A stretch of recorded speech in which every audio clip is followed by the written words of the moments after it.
I know this is sudden, but here's some trivia for you, as you seem to have finished your glass. The name rum and cola is actually a nickname. Do you know the real name of this drink? It's called the Cuba Libre. The rum called for in this drink represents Cuba. This is a cocktail which mixed the national specialties of Cuba and the United States as a celebration of Cuba's independence. Cuba Libre means free Cuba. It tastes differently when you know the history. There are a lot of cocktails with the name fizz in them, but do you know where this came from? Fizz-type cocktails are a distilled drink plus lemon plus sugar and soda water. Fizz refers to the sound the soda makes. They're all sweet, so even lightweights can wash them down like juice. Did you know the United States outlawed alcohol between 1920 and 1933? It is said that this very prohibition paved a way for the cocktail culture to bloom.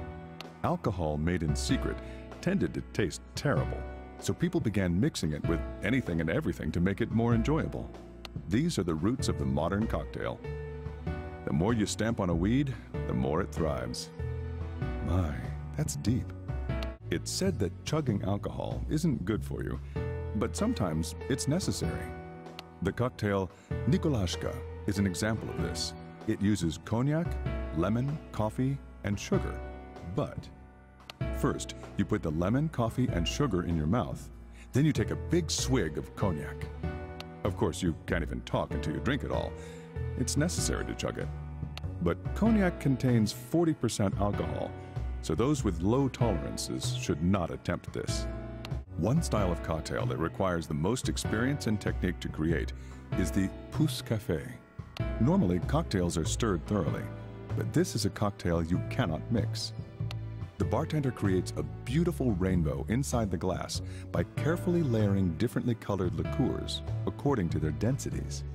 But what's the best way to drink this? Mixing it will ruin the effect. And if you don't mix it, it stays separated. Perhaps the agony of indecision is part of the pousse café's appeal. Liquor is usually consumed for the purposes of getting drunk, but some cocktails exist for the opposite reason. One such cocktail is the Prairie Oyster, made to fix hangovers. The recipe is Worcestershire sauce, tomato juice, vinegar, pepper, and a raw egg. It's meant to be swallowed in a single gulp so that the yolk remains unbroken. Who thought this up in the first place? It seems your glass is empty. You must really like Cuba Libres. Here's a basic fact about cocktails for you. The term cocktail is exactly what it sounds like, a cock's tail. Why is it called that? No clear etymology exists for the word, but here's a famous story.